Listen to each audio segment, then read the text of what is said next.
narsalarni bilaman-da. Ko'p narsalarni gapirgim keladi-yu, lekin jim turaman. Shunda ham asabga tegishadi. Odamlarga hayron qolaman-da. Nimaga o'zlarini bilmadim, kim deb o'ylashadi. Xullas yomon tilimni qichitishni boshlashyapti. Gapirsam ham gap. Feruza Normat va erga temasdan oldin hech kim bolalarga qiziqmagan, hech kim gapirmagan. Uni qizlarini ham hech kim gapirmagan. U qizlar ham hozir mashhur bo'lib olishdi, axlatlarini ko'tarib olishdi. Nima bo'lgan taqdirda ham Feruza hammasiga o'zi xohladi shuni. O'zi rozi bo'ldi, shuning uchun uni hayotiga aralashmaylik. O'zi bilganini qilsin. To'g'rimi Feruzka? O'zingiz xohlaganingizcha yashang. G'iybatlarga bosh olding. Odamlar bo'ldi, o'sha ko'ynagim gapirmalaring.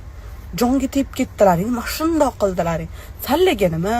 Kim nima qaryapti, nima qilyapti, nima kiyibmi? Salla erga teglaring, ikki qat bo'llaring, homilador bo'lib semirlaring. O'shanda ko'ramiz ko'ynak kiyishlaring sallani. Shu asabimga tegib bor. Nimadirchi aql o'rgatishga hammani miying g'ij-g'ij ishlatadi-da. Misol uchun salladan borib yordam so'rab qolsam, mabodo hammang yo'qolib qolasizlar. O'sha tekshirilgan narsa. Shuning uchun menga aql o'rgatmaylik, iltimos. Qanaqa yashashni menga vashi o'rgatmaylik, ham asabimga ham tegmaylik. O'sha mashindoq bo'ldim, mashindoq bo'lib ketdim. Mana shu kommentatorlardan ham, ba'zi san'atkorlardan to'g'ri aytsam, o'sha qiskim kelib qo'yni manib ketdi sallada.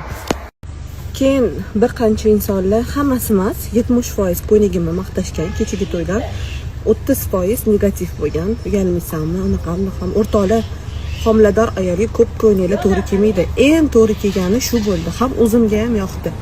Men bilan shira bo'lmasa. Men o'zimga o'zim bilaman nima tanlashni. O'zim menga aql o'rgatguncha o'zinglarning hayotinglarni bilinglar. Va men bilan gaplashmaylik, iltimos.